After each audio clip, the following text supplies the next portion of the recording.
안녕하세요. 가족들과 행복한 삶을 살고 있는 40대 남자입니다.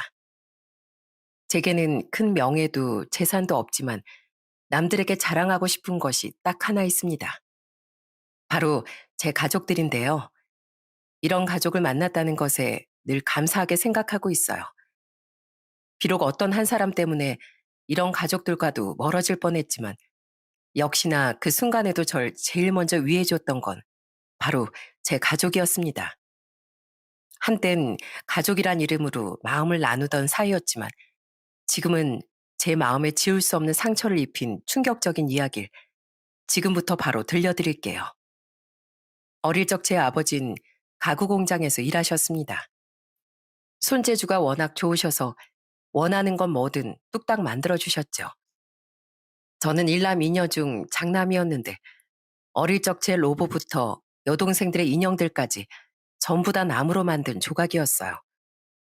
그뿐만 아니라 집안의 책상, 의자, 침대까지 온통 아버지가 손수 만드신 가구들이었어요. 철없을 땐 저도 친구들처럼 근사한 변실 로봇이 갖고 싶다고 떼쓰기도 했지만 그래도 내심 아버지의 사랑이 가득 담긴 나무 로봇들을 참 좋아했습니다. 아버지가 만들어주신 것 중에 제일 좋아했던 건 나무로 만든 칼이었어요. 아빠, 저 오늘도 친구들이랑 칼싸움에서 이겼어요.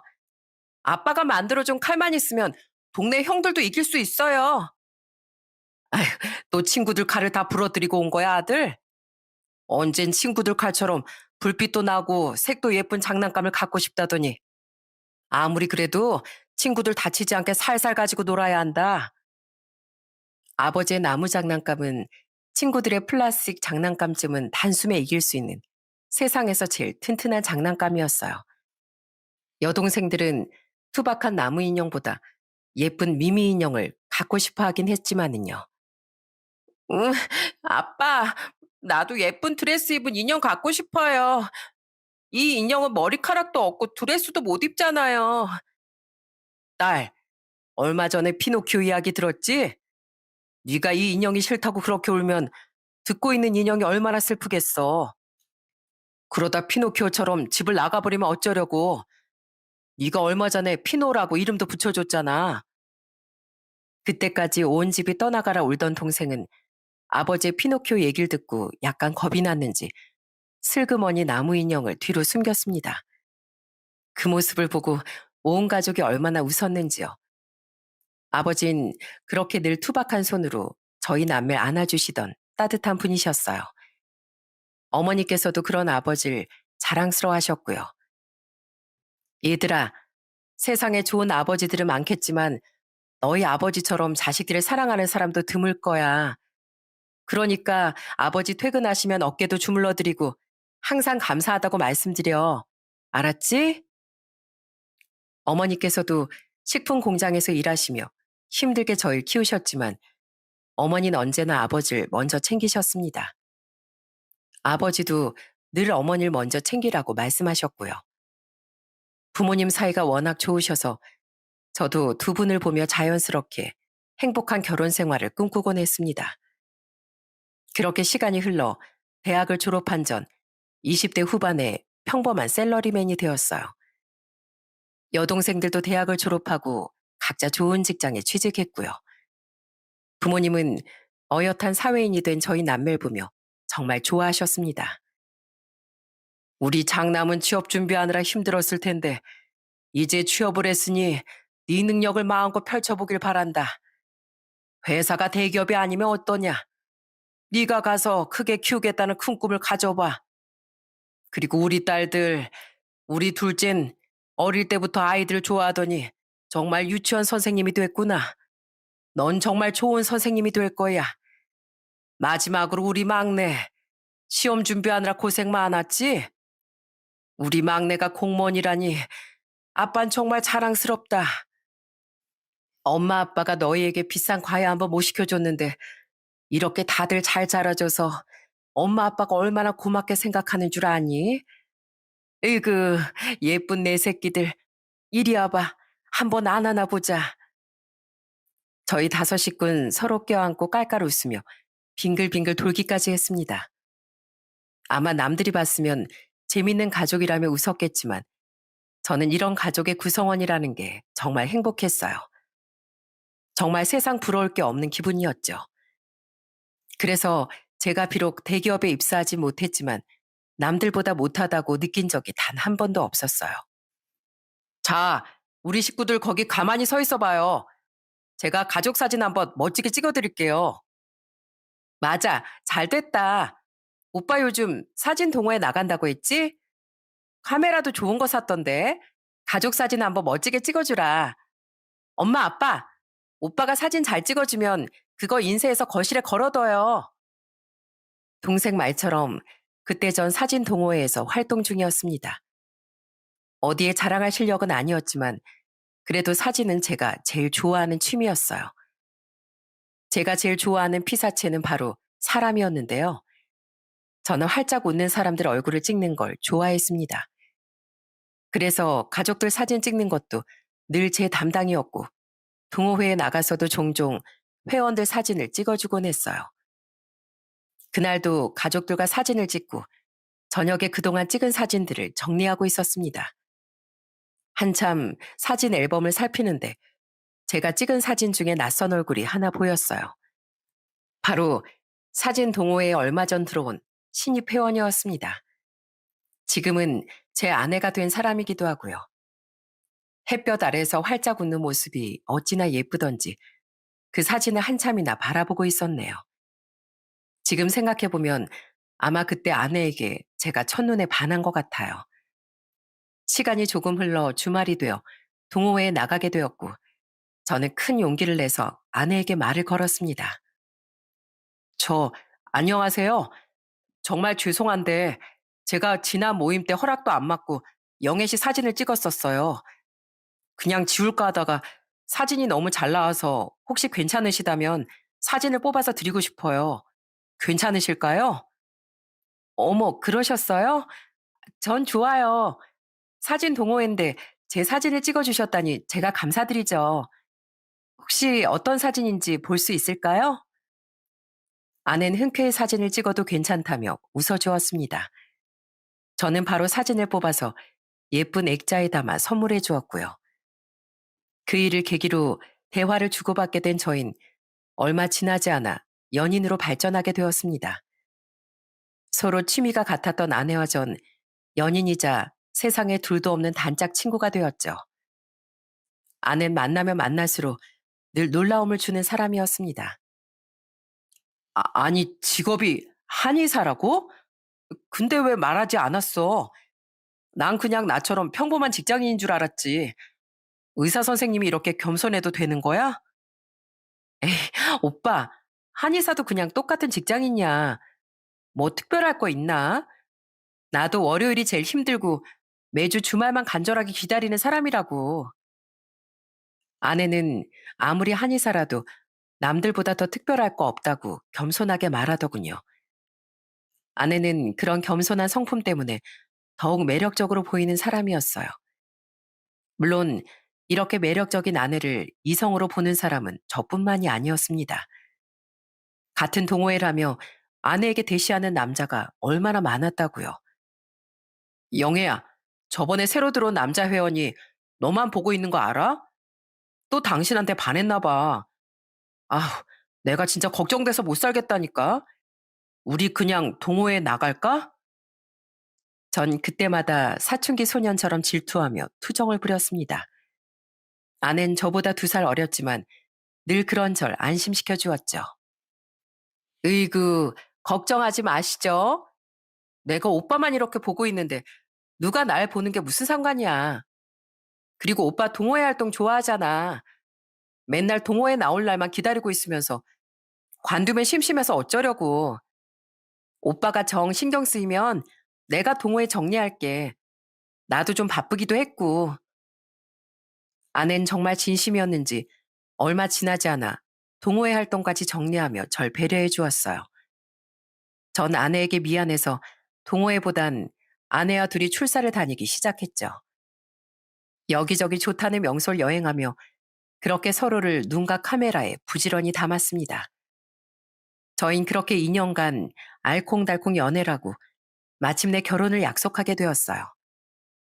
결혼 전에 먼저 장인어른 장모님을 찾아뵈야겠다 싶었습니다. 이렇게 예쁘고 똑똑하게 자란 딸을 저같이 평범한 사람과 결혼시키는 걸 반대하시면 어쩌나 조금 겁을 먹기도 했지만은요. 아내에게 듣기로 아내의 집안은 소위 정말 잘 나가는 집안이었어요. 일단 아내는 삼남매 중 둘째였는데 아내 큰언니는 대기업 연구원이었고 막내 남동생은 일본에서 아주 유명한 대기업에 재직 중이라고 했습니다.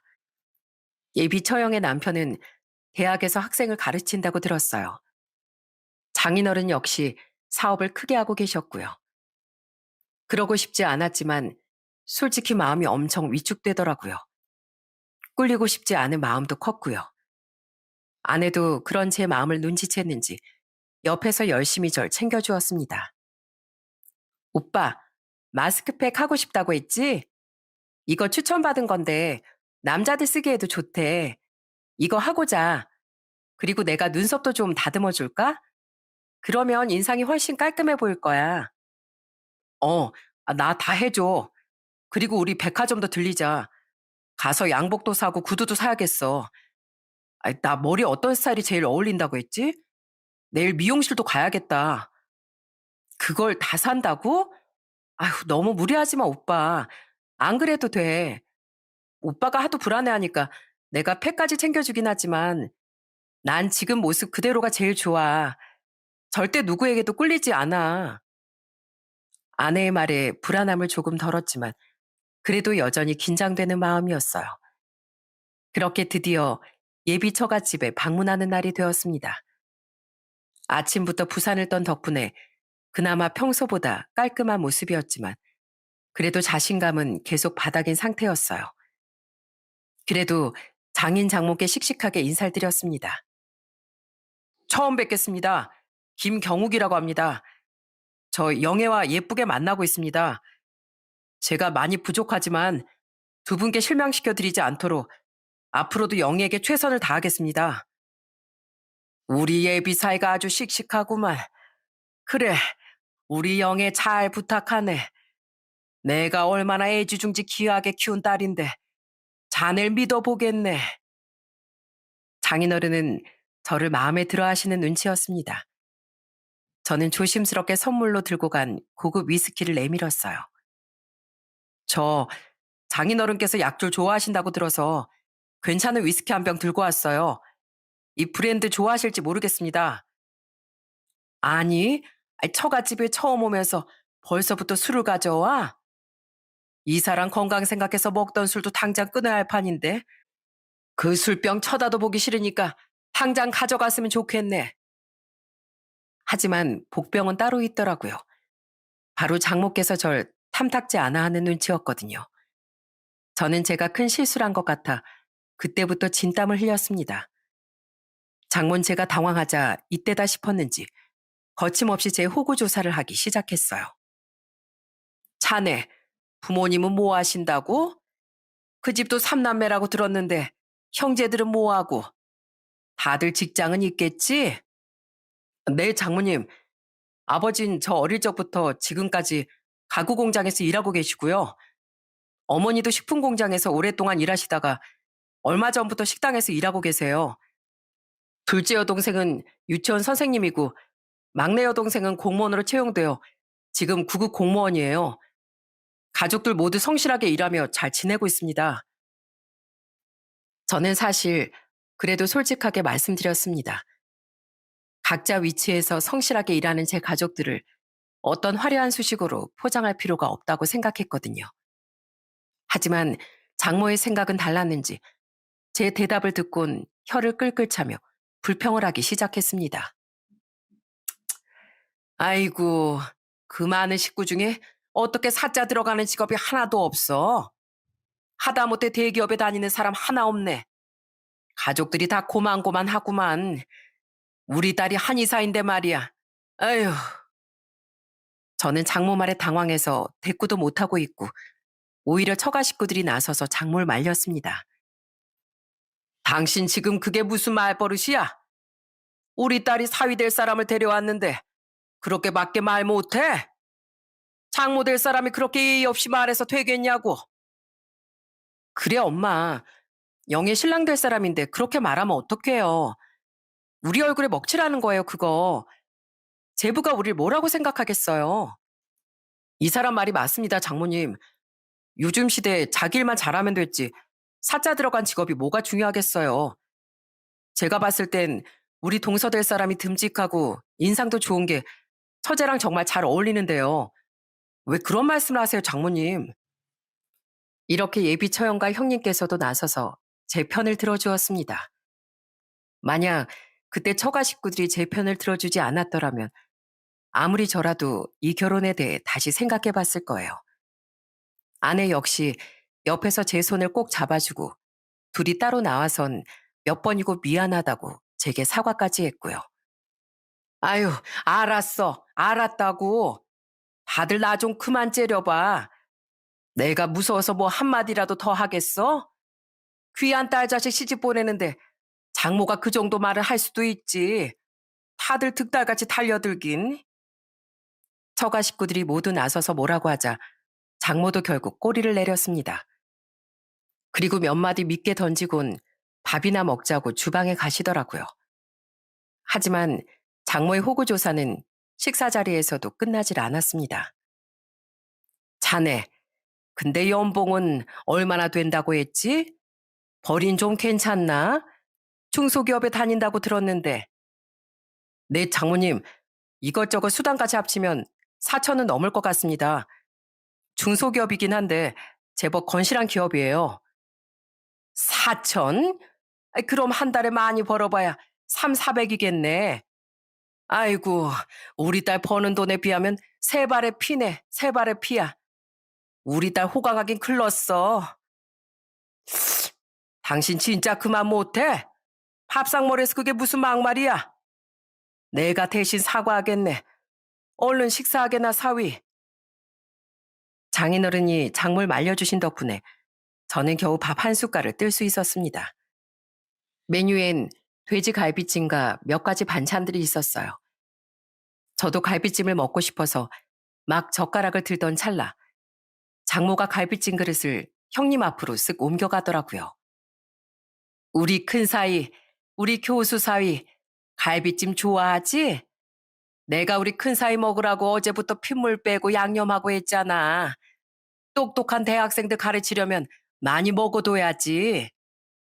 어, 장모님, 저 아직 교수 아니고 부교수라니까요. 참 부담스럽습니다. 그리고 전 많이 먹었어요.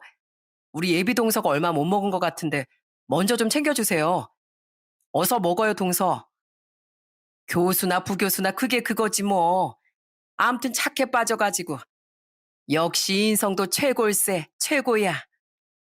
형님은 장모가 몰아둔 갈비찜 접시를 다시 제 앞으로 옮겼습니다.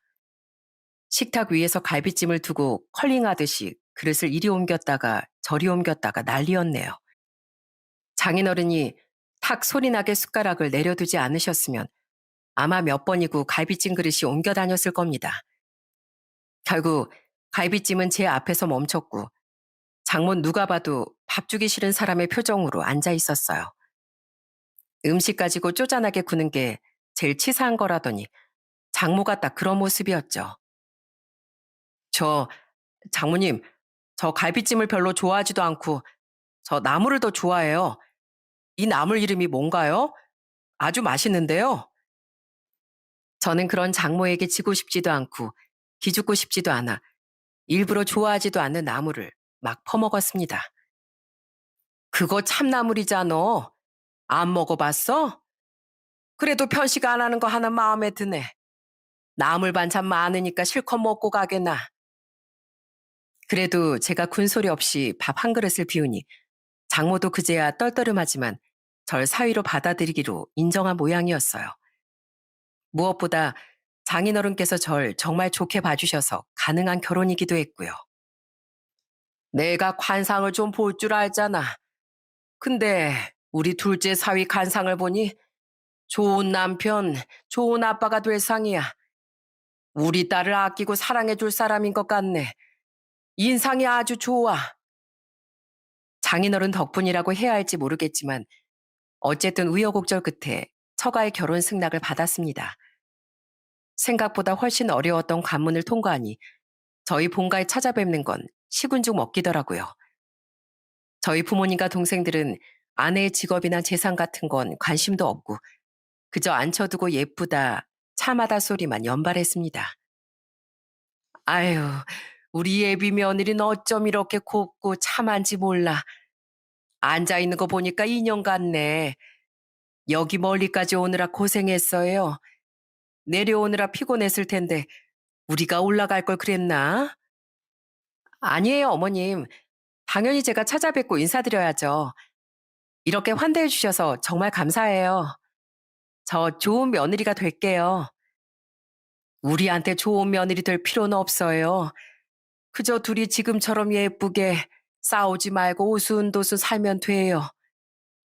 그럼 서로 싸울 일이 있으면 먼저 큰 소리부터 내지 말고 일단 대화로 풀어야 돼. 항상 서로를 존중하고 존경해야 하고 너희들 이렇게 앉아 있는 거 보니 알아서들 잘 살 것 같다. 걱정이 없네, 내가. 부모님은 아내가 쏙 마음에 드셨는지 한참 그렇게 덕담을 해주셨어요. 그리고 아버지는 아내를 집안 여기저길 데리고 다니시며 본인이 손수 만든 나무 작품들을 자랑하셨습니다. 그건 아버지가 집에 귀한 손님이 오셨을 때 버릇처럼 하시는 거거든요. 그 사이 어머니는 들통에 가득 끓인 닭백숙을 차려주셨습니다. 행여 백숙이 뜨거울까봐 비닐 장갑을 끼고 직접 살을 발라가며 아내 앞접시에 놓아주시기도 했으니까요. 자, 우리 예쁜 며느리 어서 먹어봐요. 입맛에 맞을지 모르겠는데 내가 그래도 닭백숙 하나는 자신 있거든. 이거 양념장도 만든 건데 찍어서 먹어봐요. 어머님, 이거 너무 맛있는데요? 식당에서 먹던 거랑 비교도 안 되게 훨씬 맛있어요. 나중에 저도 레시피 알려주시면 안 돼요? 아낸 그 말이 진심이었는지 평소 먹는 양보다 훨씬 밥을 잘 먹더라고요. 밥을 먹고 나서도 저희 가족들은 아내를 앉혀두고 앞다투어 칭찬하기 바빴습니다. 오빠, 오빠 진짜 땡 잡은 것 같아. 난 우리 오빠도 어디 내놓기 부끄럽지 않다고 생각했는데 세연이 보니까 오빠가 진짜 땡 잡은 것 같아. 언니 인상도 너무 좋으시고 웃는 것도 너무 예뻐요. 성격도 짱짱 좋으신 것 같고. 오빠, 요즘 세상에 이런 여자 만나기 힘들다. 그러니까 꽉 잡아. 아이고, 알았어. 넌 사람 부끄럽게 바로 앞에 두고 그러냐? 네 오빠도 그렇게 칭찬 좀 해봐라. 벌써부터 같은 여자라고 세언니를 더 좋아하는 거야? 오빠, 같은 여자라서가 아니라 객관적으로 봐도 세언니가 멋있으니까 그렇지. 직업도 한의사라고 들었는데 그것도 너무 멋있어요, 언니. 좋게 봐줘서 고마워요, 아가씨. 앞으로 침 맞고 싶을 때 언제든지 편하게 말해요. 아는 그렇게 제 가족들의 큰 환영을 받으며 무사히 결혼 허락을 받았습니다. 제 아내의 경제적인 것보다 사람 됨됨이를 먼저 봐준 가족들에게 무척 감사했죠. 그렇게 저흰 무사히 결혼하게 되었고 부부일 뿐만 아니라 양가의 며느리와 사이로서 살아가게 되었습니다. 아낸 결혼 후에도 제 가족들에게 정말 좋은 며느리였어요. 부모님께 항상 먼저 안부 전화를 걸고 때마다 아내가 일하는 한방병원으로 모셔 침도 놔드리고 보약도 지어드렸답니다. 아이고, 우리 새아가가 집으로 공진단을 보냈지 뭐야. 그거 엄청 비싼 거 아니냐? 이런 거 안 보내도 되는데 너희부터 잘 챙겨 먹으렴. 그리고 경우가 엄마 아빠가 새아가한테 이렇게 극진한 대접을 받는 것 이상으로 너도 장인 장모님께 잘해야 한다. 알지? 그럼요, 엄마. 걱정 마세요. 저도 장인어른 장모님 잘 챙겨드리려고 노력하고 있어요. 부모님은 제게 항상 당신들보다 처가에 더 잘해야 한다고 신신당부를 하셨습니다. 저도 아내에 비하면 부족할지 몰라도 처가에 잘 보이고 싶어서 굉장히 노력했어요. 제철 과일이나 음식도 시길 놓치지 않고 선물했고 집안에 대소사가 있을 때마다 누구보다 먼저 처가로 달려갔습니다. 장인어른, 장모님, 저 왔습니다. 아는 일이 좀 바빠서 좀 늦게 올 것 같아요. 이번 명절에 성묘 가신다고 했죠? 저랑 같이 가시죠? 아유, 우리 성실한 김서방 벌써 왔나? 일단 밥부터 먹고 가자고. 영애도 없이 혼자 오느라 고생 많았네. 명절 때마다 우리 둘째 사이가 한 걸음에 달려와 주니 아주 든든해. 다른 자식들 아주 다 필요 없다고. 처가에 갈 때마다 장인어른은 절 반겨주셨지만 장모는 여전히 쌀쌀 맞았습니다. 아니, 아직 나갈 준비도 안 됐는데 벌써 왔어?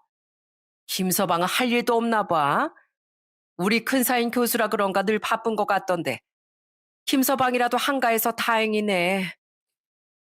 장모가 절 못마땅해 할 때마다 기운이 쭉 빠졌지만 그래도 아내와 장인어른을 보며 참곤 했습니다. 특히 장인어른께서 속상한 제 마음을 누구보다 잘 알아주셨어요.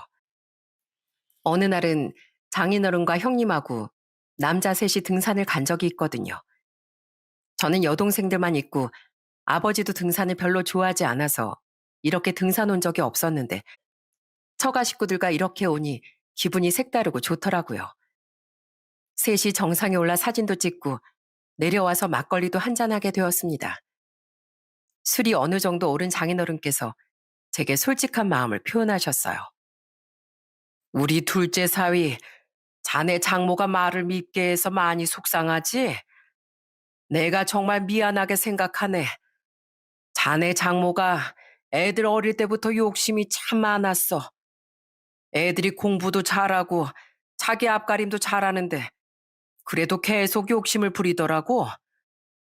그래서 나랑도 몇 번이나 크게 싸우고 이혼 위기까지 겪었다니까. 자네가 이해해 줄 거라고 믿고 이런 허물까지 다 말하네. 근데 자네 장모가 나쁜 맘 먹고 그러는 건 아니야. 애들 힘들게 공부시키고 다 키워놨으니까 좋은 집안에 시집 보내고 싶었던 마음이라고 생각해 주게.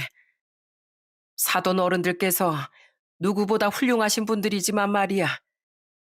이 부모 마음이라는 게 참 때론 이기적이거든. 내가 자네 장모가 또 말실수하면 아주 따끔하게 한 소리 할 테니까 걱정 말고. 저는 장인어른의 진심을 느낄 수 있었습니다. 옆에서 형님께서도 제 마음을 살펴주셨고요. 그래, 동서. 그동안 많이 서운했지? 사실 나도 장모님이 자꾸 비교하시니까 마음이 여간 불편한 게 아니었거든. 그러지 마시라고 여러 번 말씀도 드렸고, 동서가 마음 상하는 순간도 있겠지만 내 마음은 그게 아니니까 오해하지 말아줘. 어? 내 마음 알지? 알죠, 형님. 오해하지 않습니다. 그리고 아버님, 제 걱정해 주셔서 정말 감사해요. 저도 장모님이 말씀을 그렇게 하셔도 본심은 그렇지 않을 거라고 믿고 있어요. 상처받지 않을 테니 너무 걱정 마십시오. 넉살 좋은 형님은 분위기가 너무 무거워지지 않게 막걸리 잔에 술을 따라주시곤 잔을 높게 들었습니다. 자, 우리 남자들끼리 건배를 한번 할까요? 제가 동서를 하고 외치면 두 분이 위하여 해주시는 겁니다. 아셨죠? 자, 동서를 위하여. 자, 내가 제일 크게 외쳤어. 다들 들었지? 저는 형님과 아버님 덕분에 장모에 대한 복잡한 감정은 잠시 내려놓고 아주 즐거운 시간을 보냈답니다.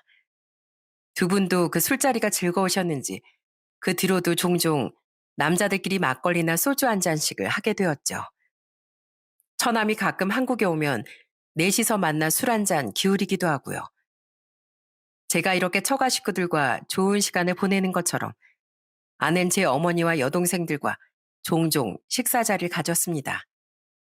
그쪽은 여자들끼리 또 얼마나 재밌게 노는지 가끔 저도 껴달라고 해도 안 된다고 딱 잘라 말하더라니까요.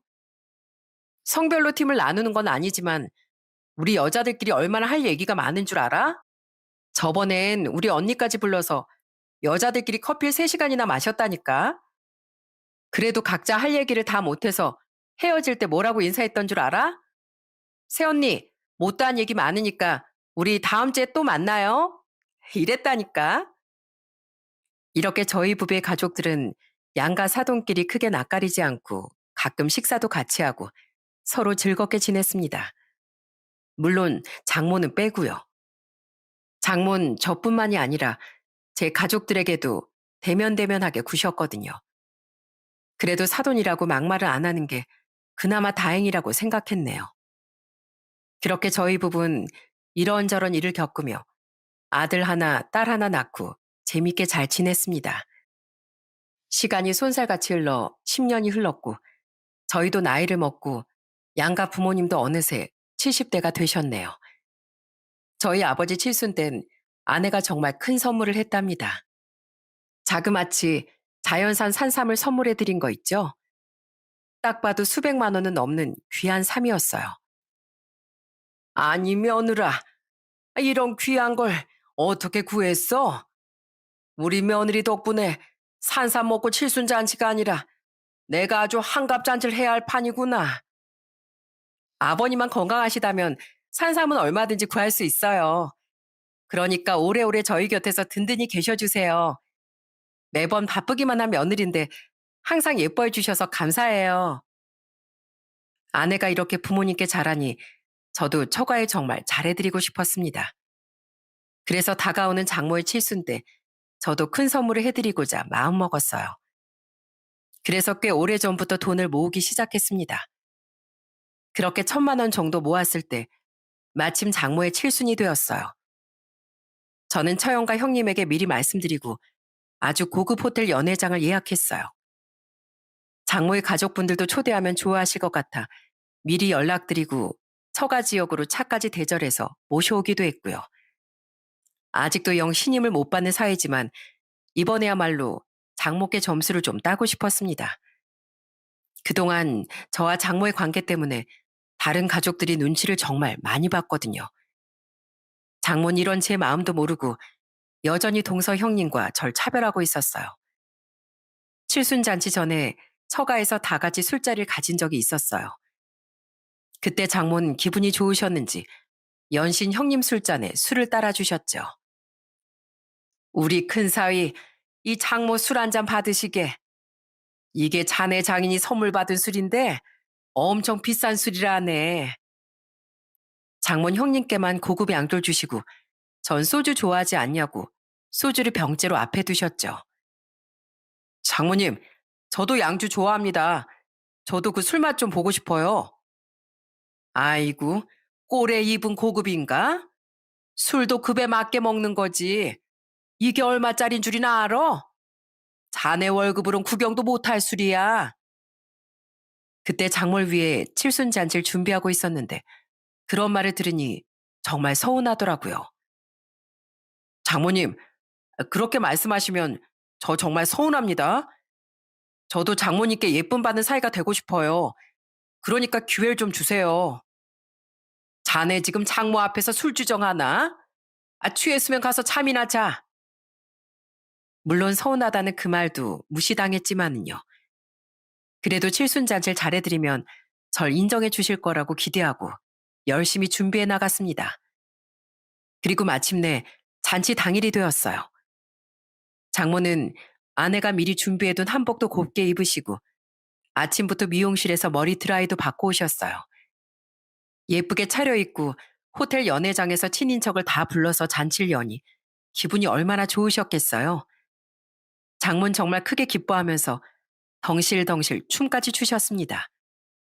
그 모습을 보니 저도 참 좋더라고요. 아내와 처형도 제게 연신 고맙다고 인사했습니다. 제가 미리 섭외해둔 사회자가 여러 가지 코너를 열었고 기분이 하늘 끝까지 좋아진 장모는 여러 사람이 권하는 술도 빼지 않고 다 마셨죠. 손주들이 나와서 노래도 하고 재롱도 부리고요. 할머니, 오래오래 건강하세요. 그리고 생신 축하드려요. 선물로 할머니 좋아하는 노래 불러드릴게요. 그래, 그래. 우리 손주들 재롱 보는 재미에 이 할미 100살까지 살아야겠다. 이어지는 손주들 재롱에 장모는 손뼉을 치며 좋아하셨고 그날 모인 가족들과 친척들 모두 장모의 칠순을 진심으로 축하해 줬습니다. 장모는 술에도 조금 취했고 기분도 좋으셨는지 아이들의 노래가 끝나자마자 먼저 나서서 마이크를 잡더라고요. 그리고 이어지는 장모의 말에 전 경악을 금치 못하고 이때까지 제가 한 모든 노력이 후회가 되기 시작했습니다. 지난 10년의 세월이 주마등처럼 흐르면서 머리를 한 대 얻어맞은 것 같은 충격에 빠지고 말았죠. 장모의 말은 이러했습니다. 아이, 먼저 이 자리를 빛내주기 위해 찾아주신 가족 여러분, 그리고 지인, 친척 여러분, 감사합니다. 세월이 어떻게 가는지도 모르고 애들 키우는 데만 매진하다 보니 제 나이가 벌써 70이 되어버렸네요. 우리 가족들 항상 너무나 고맙고 무엇보다 우리 큰사위, 내가 우리 큰사위를 제일 좋아하는 거 알지? 대학교 교수인 자네가 정말 자랑스러워. 그리고 항상 듬직하게 우리 딸을 아껴주고 또 우리 손주들과 좋은 모습만 보여줘서 고맙네. 우리 교수 사이가 최고야. 이때만 해도 다들 차례로 가족들에게 감사를 전한다고 생각하고 장모의 말에 박수를 쳤어요. 저 또한 제일 크게 박수를 쳤고요. 다음에 나올 제 이야기를 기대하기도 했습니다. 하지만 장모는 그런 제 기대와 진심을 무참히 짓밟았죠. 아, 그리고 우리 둘째 사위. 솔직히 우리 둘째 사위만 생각하면 아직도 한숨이 나와요. 아직도 같이 있으면 불편하고 영 마음에 들질 않네요. 내가 지금 술을 먹어서 하는 말이 아니라 솔직한 내 마음이 그래요. 아직도 사이로 인정하고 싶진 않지만 우리 딸이 좋다니까 어쩔 수 있나요? 물을 수만 있다면 물으고 싶은데 둘이 결혼한 지도 10년이 넘었고 애들도 둘이나 있으니 아이 까놓고 말해서 우리 큰사위랑 큰딸이 버는 돈에 비하면 둘째 사위 연봉은 형편없습니다. 한의사인 둘째 딸보다 연봉이 낮을걸요? 지는 꼴에 호텔에서 칠순잔치 해줬다고 아주 신난 것 같지만 사실 제 눈엔 성에도 안 차네요. 그래도 우리 가족들이 축하해주니 기분은 아주 좋습니다. 장모의 막말에 가까운 소감을 말하자 시끌벅적하던 연회장은 찬물을 끼얹은 듯 조용해졌습니다. 그리고 조금 있으니 다들 저게 무슨 말이냐며 웅성거리기 시작했어요. 장모는 그 분위기를 아는지 모르는지 여전히 마이크를 잡고 있었고 결국 장인어른이 장모에게 마이크를 뺏고 자리로 끌어내렸습니다. 아내와 처형의 얼굴은 새빨갛게 달아올랐고 아이들도 분위기를 느꼈는지 먹던 과자까지 내려놓더군요. 저는 참을 수 없는 분노와 모멸감을 느꼈습니다. 손이 부들부들 떨려서 주먹을 쥐고 있지 않으면 안 될 것 같았어요. 제가 설사 아무리 마음에 들지 않아도 이런 날엔 수고했네, 고맙다 한마디 정도는 해줄 수 있지 않나요? 도대체 제가 뭘 그렇게 잘못했다고 이런 날 가족들 전부 앞에서 이런 모욕을 당해야 하는지요. 도저히 참을 수 없던 전 곧바로 마이크를 들었습니다. 이렇게 좋은 날 저도 한 말씀 드리고 싶어서 마이크를 잡았습니다. 우선 장모님의 말씀 잘 새겨 듣겠습니다. 장모님, 저 많이 부족한 거 압니다. 하지만 전 제 일에 대해 한 번도 후회해 본 적이 없어요. 저 승진도 제법 했고 나름 큰 비전도 세우고 있고요. 그리고 무엇보다 제 아내, 제 아이들에게 부끄러울 짓 단 한 번도 하지 않았습니다. 제 부모님은 언제나 이렇게 가르쳐 주셨거든요. 사람이라면 응당 감사함을 알아야 한다. 항상 남을 먼저 배려하고 존중해야 한다. 그리고 겸손해야 한다. 하지만 오늘 장모님을 보니 이 세 가지 중 어느 하나도 지키시질 않네요. 정말이지 사위로서 참담한 기분입니다. 오늘 귀한 시간 내서 참석해 주신 분들께 정말 죄송합니다. 하지만 전 장모님이 원하시는 것만큼 마음이 넓은 사이가 아닌가 봅니다. 그래서 오늘부로 장모님의 사위 자리 내려놓겠습니다. 장모님께서 제 결혼을 물을 수 있으면 물으고 싶다고 하셨죠? 네, 오늘 칠순이시니까 그 소원 이루어 드릴게요. 저는 그 말을 끝으로 마이크를 내려놓고 자리를 박차고 나왔습니다. 그 자리를 빠져나오며 지난 제 10년간의 노력이 다 쓸모없어진 기분을 느꼈어요. 모든 것이 다 무너져 내린 것 같았죠. 하지만 이 괴로움과 수치심에서 벗어나는 길은 장모와 연을 끊는 방법밖에 남지 않아 보였죠. 제가 자리를 벗어나니 아내도 아이들을 챙겨서 제 뒤를 따르더군요. 아내는 마지막으로 연회장을 빠져나오며 장모에게 이렇게 말했습니다. 엄마, 진짜 실망이야. 인생 그렇게 살지 마. 이 사람이 지난 10년간 엄마한테 얼마나 지극정성이었는데. 나도 앞으로 엄마 얼굴 볼 일 없을 거야. 장모는 아내의 말을 듣고 그제야 사태를 파악했는지 다급하게 절 붙잡았어요. 애들도 이젠 할머니의 손길을 피하더군요. 제가 장모의 말에 더 크게 화가 난 이유는 아이들 때문이기도 했습니다.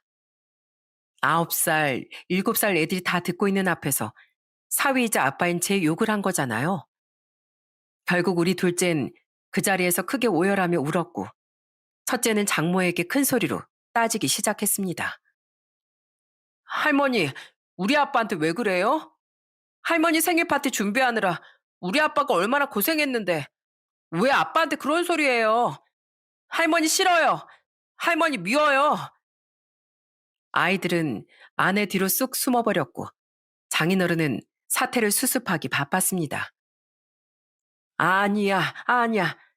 얘들아, 네 할머니가 어디가 좀 아픈가 보다. 이 여편 내가 정말 노망이 났나. 김서방, 일단 진정하고 갈 때 가더라도 사관 받고 갈 순 없겠나? 이렇게 가면 내가 어떻게 얼굴을 들고 살아? 아빠 죄송해요. 더는 할 얘기 없어요. 저도 이 사람한테 더 이상 상처 주고 싶지 않아요. 그건 제가 더 못할 짓이네요. 저희만 갈게요. 저희 식구는 그렇게 연회장을 빠져나왔습니다. 애들도 저희 부부도 말없이 차에 올랐지만 시동도 걸지 못하고 내 식구가 꺼이꺼이 울고 말았습니다. 나중에 처형에게 이야기를 들으니 저희가 나가고 나서 칠순잔치가 아주 개판이 되었다고 하더라고요. 장인어른을 비롯한 가족들이 장모에게 소리소리 지르며 크게 화를 냈다고 했습니다. 이놈의 여편네, 내가 그 입 조심하라고 했지? 우리 사이가 당신 생일이라고 이렇게까지 크게 잔치를 열었는데 그걸 잘했다고 칭찬은 못할 망정 이렇게 초를 쳐? 당신 진짜 노망이라도 난 거야? 정신이 어떻게 된 거야? 아니, 내가 뭐 무슨 틀린 말 했어? 우리 딸이 아까운 건 사실이잖아. 그래서 뭐 내가 사위가 싫다고 했어? 그냥 내 솔직한 마음이 그렇다는 거지. 그래도 우리 딸이 한의사인데 내가 그 정도 욕심도 못 부려? 이 미련한 사람아, 당신 아직도 누가 아깝다는 소리가 나와? 오늘 당신 축하한다고 발벗고 뛴 건 당신 사위라고, 사위. 우리 그 잘난 딸이 아니라 이 못난 여편네야. 그래서 솔직하게 말하고 자식한테 버림받으니까 이제야 속이 시원해? 결국 장인어른과 장모는 그 자리에서 크게 말싸움을 했고 칠순잔치를 축하러 왔던 모든 친인척이 그 광경을 지켜보다 눈치만 보며 자리를 떠났다고 하더라고요. 장모는 가장 축하받고 기뻐해야 될 날에 자기 손으로 큰 불행을 불러오고 말았습니다. 이 사달이 난 이후 마음의 상처를 크게 입은 전 제 인생에서 장모를 지우기로 했습니다. 장모의 번호까지 지워버렸어요. 장모의 그 가시돋친 말들이 잊히지 않아 차라리 모르는 사람으로 생각하고 살기로 했습니다. 아내 역시 마찬가지였고요. 차라리 진작에 그렇게 생각할 걸 지난 10년간 왜 제가 참고만 살았는지 후회가 됐네요. 그래도 장인어른께는 차마 연을 끊자고 할 수 없어 가끔 안부만 묻고 지냈습니다. 그러던 어느 날 술에 얼큰하게 취하신 장인어른께서 저희 동네 포장마차에 있다며 나와줄 수 있냐고 물으시더군요. 전 망설이다 포장마차로 향했습니다. 오랜만에 뵌 장인어른은 그 사이 얼굴이 수척해지셨어요. 자네 왔는가? 안 깨나? 내 술 한 잔은 받아줄 거지? 내가 정말 자네에게 할 말이 없네.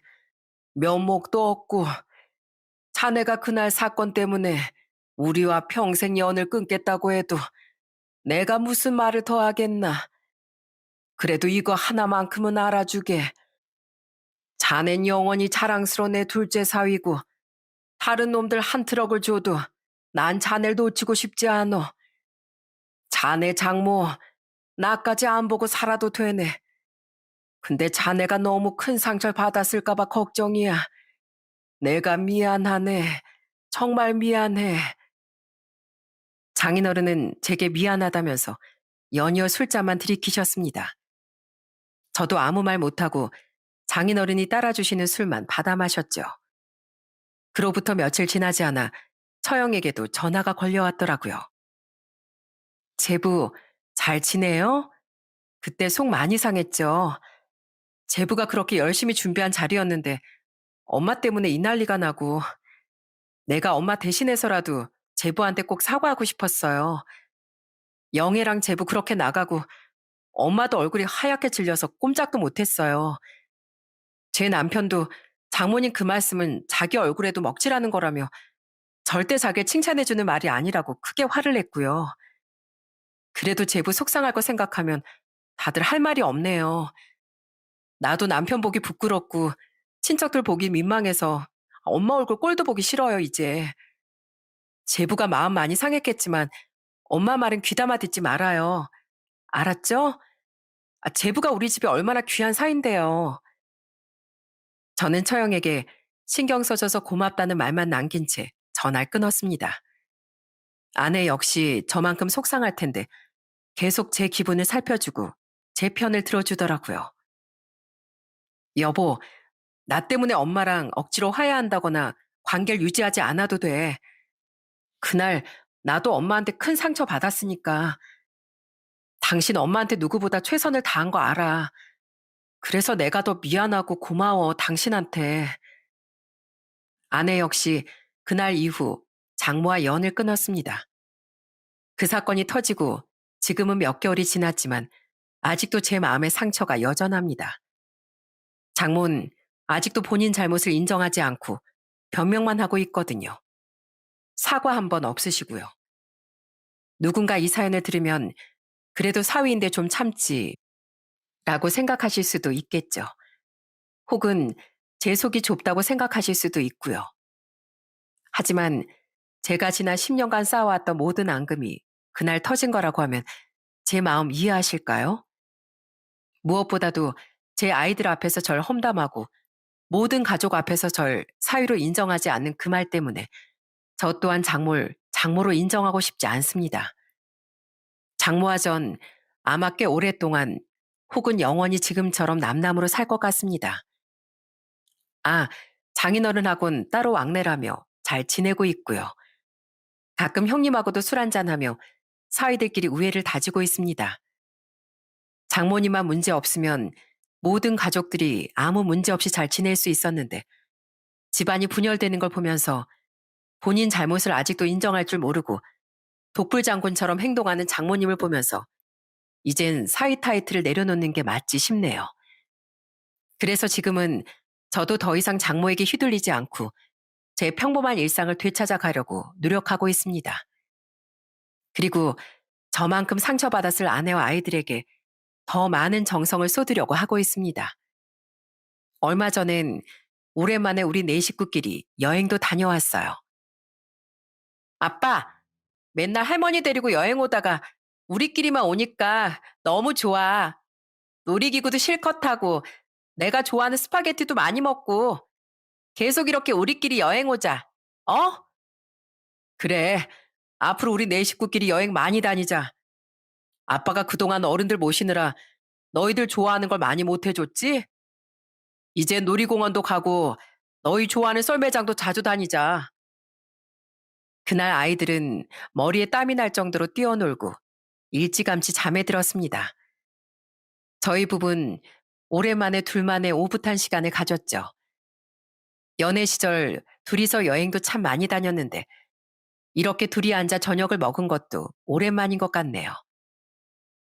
여보, 당신은 누가 뭐래도 나한테 가장 멋진 남자야. 그러니까 당신 놔두고 어디 가 생각하면 안 돼. 제일 멋진 우리 집 가장 정말 많이 사랑해. 아내 그 한마디가 제 가슴을 얼마나 울렸는지 모릅니다. 역시 제게 힘을 주는 건 우리 가족밖에 없네요. 전 아내와 아이들 덕분에 빠르게 상처를 회복하는 중입니다. 아낸 그간 일 때문에 제 부모님께 효도를 다하지 못한 것 같다며 요즘 부쩍 본가를 찾아뵙고 있어요. 어머님, 김장을 벌써 다 하셨어요? 에이, 저랑 같이 하시지 그러셨어요. 그러면 수육은 제가 삶을게요. 저 어머니께 전수받을 레시피 써먹어봐야 한단 말이에요. 부모님도 여전히 아내를 귀하게 생각하시고요. 장모님은 혹시 알고 계실까요? 그렇게 못마땅해 하던 사이지만 저도 저희 부모님껜 누구보다도 귀한 아들이라는 걸요. 아마 그걸 잊으셨기 때문에 제게 그런 말씀을 하신 거겠죠?